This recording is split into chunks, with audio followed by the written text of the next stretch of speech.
Good evening all of you my dear student. आप सभी का हमारी चैनल श्री मानक कोचिंग क्लासेस वनखेड़ी में स्वागत है, जिसमें आज हम आपके सामने लेकर आए हैं रासायनिक समीकरण एवं संतुलन, केमिकल इक्वेशन एंड बैलेंस।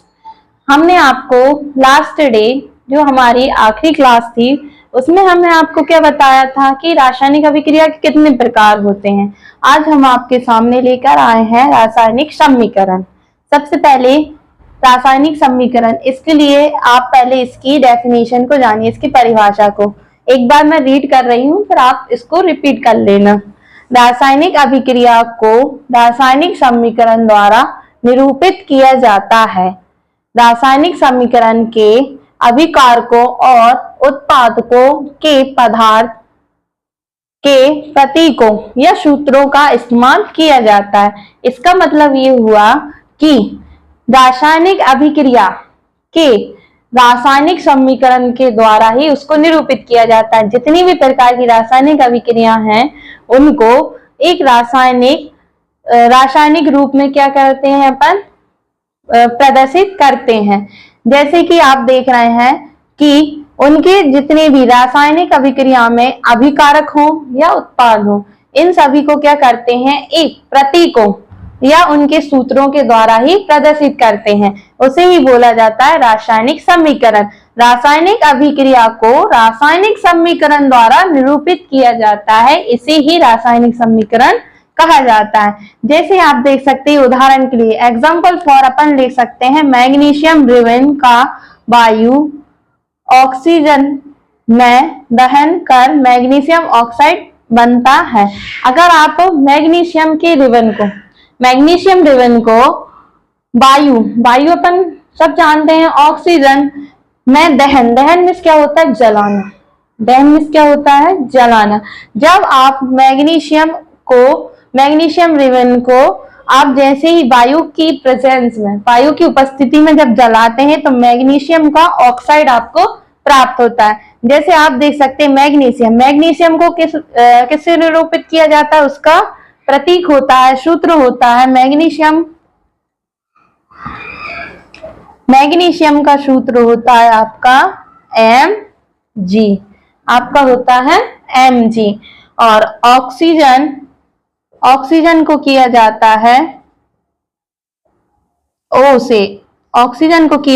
है O से। मैग्नीशियम को प्रदर्शित किया जाता है Mg से, ऑक्सीजन को किया जाता है O से। जैसा कि आप देख रहे हैं, आपके सामने एक एग्जांपल है जिसमें हमने क्या लिया, मैग्नीशियम का रिबन लिया है। उसको वायु की उपस्थिति में जब हमने उसको जलाया, दहन किया, तब आपको क्या मिला है, मैग्नीशियम ऑक्साइड। मैग्नीशियम का क्या मिला है आपको, ऑक्साइड मिला है।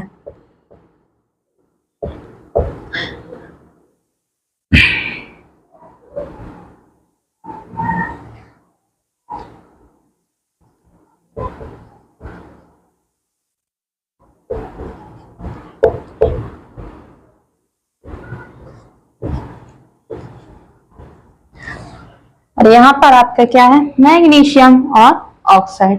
इतना आप सभी को समझ में आया हो तो मैं आपको आगे बढ़ाती हूँ। अपना है नेक्स्ट टॉपिक है आपका रासायनिक संतुलन। रासायनिक संतुलन, अगर किसी भी अभिक्रिया को आप लिख रहे हैं तो उसका सबसे जरूरी होता है कि उसको संतुलित करना।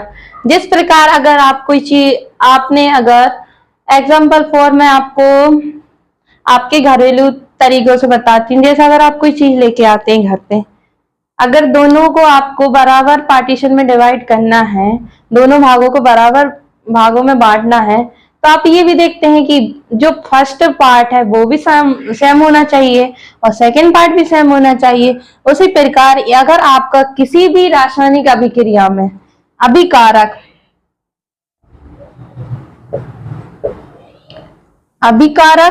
अगर आपका अभिकारक में पदार्थों की संख्या, जो आप अभिकारक ले रहे हैं, अगर वो समान है तो जो उत्पाद आपका बनेगा, जो आपका उत्पाद बनेगा वो भी कैसा होगा, समान होगा। वो भी कैसा होना चाहिए, आपका समान होना चाहिए।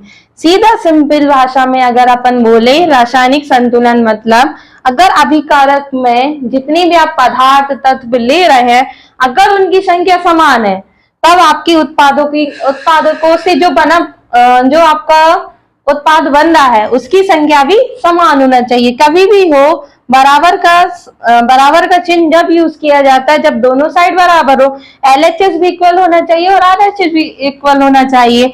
अगर अभिकारक आपके यहाँ 20 है तो आपको उत्पाद भी कितने करना पड़ेगा, 20 ही करना पड़ेगा, तभी वो क्या होगा, संतुलित होगा। इसके लिए चलिए अपन इसके एग्जांपल्स के थ्रू आपको समझाते हैं। पहले हमने लिया है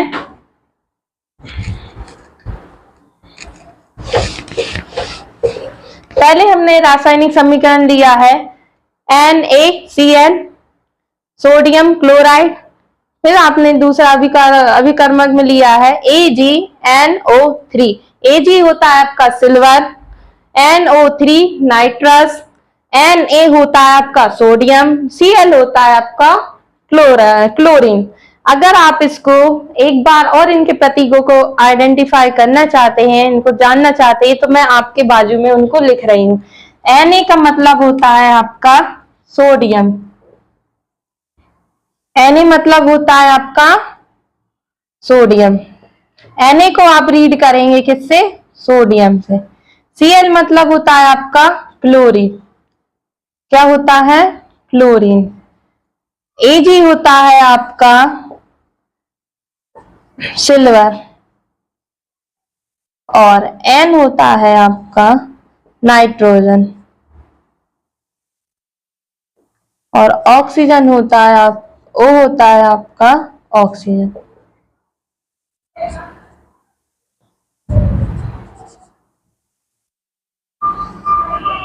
आप सभी को इसको आपके नोट कॉपी में आप नोट कर सकते हैं, जो आपको आगे चल के भी बहुत यूजफुल रहेंगी।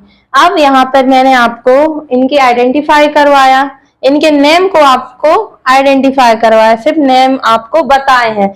अब अपन इनके समीकरण को समझेंगे। NaCl होगा आपका, NaCl होगा सोडियम क्लोराइड, NaCl होगा आपका सोडियम क्लोराइड। NaCl को रीड करेंगे आप, क्या पढ़ेंगे, सोडियम क्लोराइड। AgNO3 को आप पढ़ेंगे सिल्वर नाइट्रेट, आप क्या पढ़ेंगे, सिल्वर नाइट्रेट। ठीक है, अब अपन आ जाते हैं सेकेंड साइड, उत्पादक। ये आपको मैंने लास्ट क्लास में समझाया था। ये आपके क्या है, अभिकारक, क्या है, अभिकारक। और ये आपके जब बनते हैं किसी भी रासायनिक क्रिया में, जो नए पदार्थ बनते हैं उन्हें क्या बोला जाता है, उत्पाद। तो यहां पर आपका क्या बना है, सिल्वर क्लोराइड, सिल्वर क्लोराइड। और क्या बना है आपका, सोडियम नाइट्रेट, सोडियम नाइट्रेट। इतना आप सभी को समझ में आया। अब अपन सीखेंगे इसको बैलेंस करना। मेरे अकॉर्डिंगली सबसे पहले आप क्या करें, किसी भी रासायनिक अभिक्रिया या समीकरण, रासायनिक समीकरण को जब आप संतुलित कर रहे हैं, तो सबसे पहले एक एक तत्वों को आप पहले लिख लीजिए।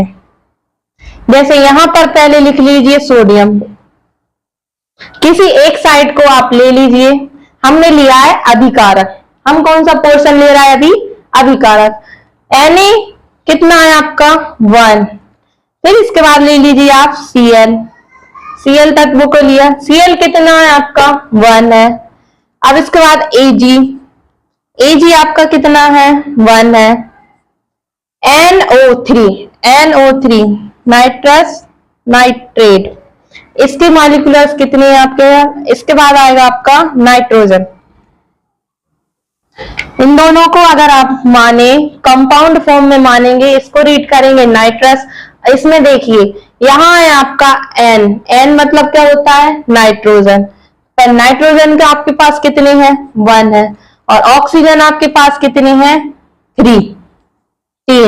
क्योंकि ऑक्सीजन से कितना जुड़ा है, 3 जुड़ा है, इसलिए इसके यहाँ पर इनकी नंबरिंग क्या होगी, 3 होगी।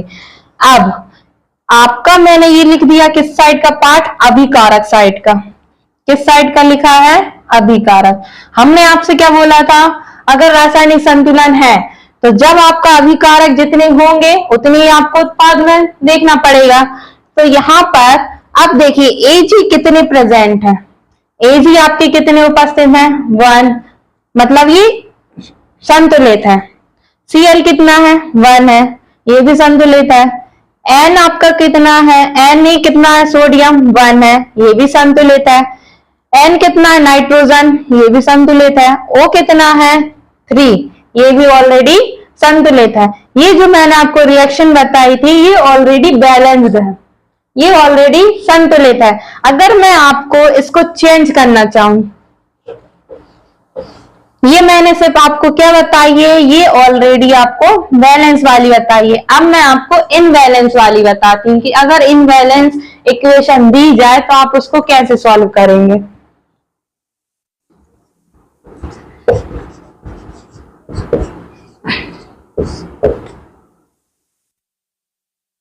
अब देखिए सबसे पहले क्या लेंगे, मैंने बोला था आपसे अभिकारक वाला पार्ट लीजिए। सबसे पहले अभिकारक वाला पार्ट लीजिए। ये क्या है आपका अभिकारक। अभिकारक पार्ट में कौन कौन से तत्व आपके लिए गए, जैसे यहां लिया क्या है, Mg। Mg को क्या बोलते हैं, मैग्नीशियम। मैग्नीशियम कितने हैं, 1 है। ऑक्सीजन, ऑक्सीजन आपके पास कितने, आपके सामने खुद दिख रहा है कि यहाँ अगर 2 लिखा है, 2 लिखा है, मतलब ये ऑक्सीजन के मॉलिक्यूलस अणु कितने प्रेजेंट है वहां पर, 2 है। अब आपका ले देखते हैं उत्पाद साइड का। किस पार्ट देखेंगे, उत्पाद साइड का। अब यहाँ पर आपको खुद क्लियर दिख रहा है कि Mg अगर आपका 1 है, Mg यहाँ 1 है। O कितने हैं आपके, ऑक्सीजन 2 है। क्या यहाँ ऑक्सीजन 2 प्रेजेंट है, यहाँ ऑक्सीजन अपने पास 2 नहीं है। तो इसको 2 करने के लिए आप क्या कर सकते हैं, यहाँ 2 राइट कीजिए, 2 लिख दीजिए, लिख दिया। अब यहाँ पर आप देख सकते हैं कि अगर हम इसको 2 लिख रहे हैं तो ये तो एक यौगिक है ना, ऑलरेडी एक कंपाउंड है। अब जब ये पूरा कंपाउंड है मैग्नीशियम ऑक्साइड का, तो Mg अगर 2 है और ऑक्सीजन 2 है तो यहाँ पर Mg 2 है क्या, नहीं है, मतलब ये इनबैलेंस है। तो आप यहाँ क्या कर दीजिए, इसको भी 2 में कर दीजिए। अब ये इनबैलेंस हो जाएगा क्या, अब आप इसकी काउंटिंग को चेंज कर दीजिए। Mg कितने हो गए आपके पास, 2। ऑक्सीजन के कितने मॉलिक्यूल्स हो गए, 2, मतलब Mg भी आपके पास 2 हो गए हैं और ऑक्सीजन भी आपके पास कितने हो गए, 2। और यहाँ देखिए उत्पाद में 2MgO, मतलब मैग्नीशियम के ऑक्साइड आपके पास कितने आ गए हैं, 2 आ गए हैं और ऑक्सीजन भी 2 आ गए। मतलब ये अभिक्रिया क्या हो गई आपकी, संतुलित।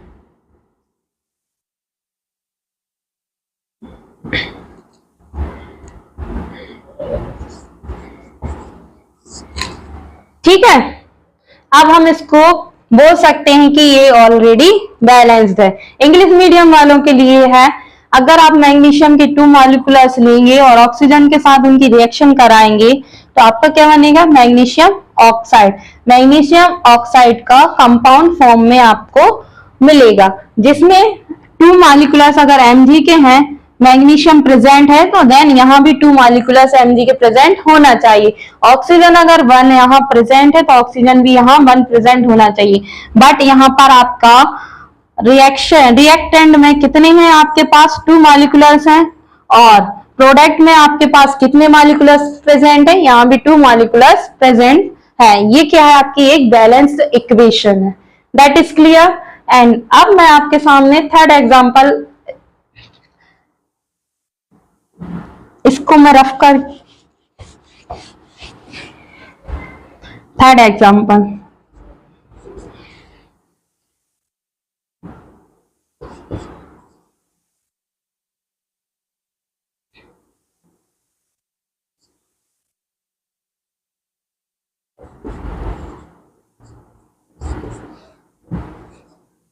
क्या आपको आपके सामने एक इक्वेशन है, केमिकल रिएक्शन है, इक्वेशन दी गई है।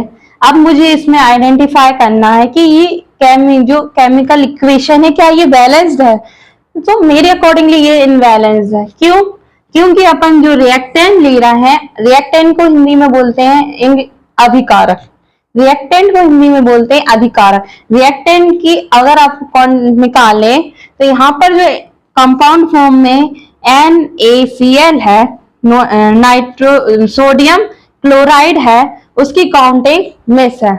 इसमें देखिए सोडियम के मॉलिक्यूलर्स कितने प्रेजेंट है? 2 है। Cl क्लोरीन के कितने हैं? 2 है। बट अगर आप इसको प्रोडक्ट में, अगर उत्पाद में देखा जाए तो Na के मॉलिक्यूलर्स कितने हैं? 1 है। Cl के कितने हैं? 1 है। अगर आपको इसको बैलेंस करना है तो यहाँ 2 का आपको राइट करना पड़ेगा। जब आप इस 2 को राइट करेंगे तो ये दोनों इक्वेशन क्या हो जाएंगी? बैलेंस्ड हो जाएंगी। ठीक है। अगर अब मैं आपके लिए कुछ एग्जांपल्स दे रही हूँ, वो आप अपनी नोट कॉपी में नोट कीजिए और घर पे उसकी प्रैक्टिस कीजिए। आप जितनी ज्यादा प्रैक्टिस करेंगे वो आपके लिए प्रॉफिटेबल रहेगा, क्योंकि आपके जो फर्स्ट चैप्टर में से 5 नंबर के क्वेश्चन यही आते हैं कि केमिकल रिएक्शन को बैलेंस करिए।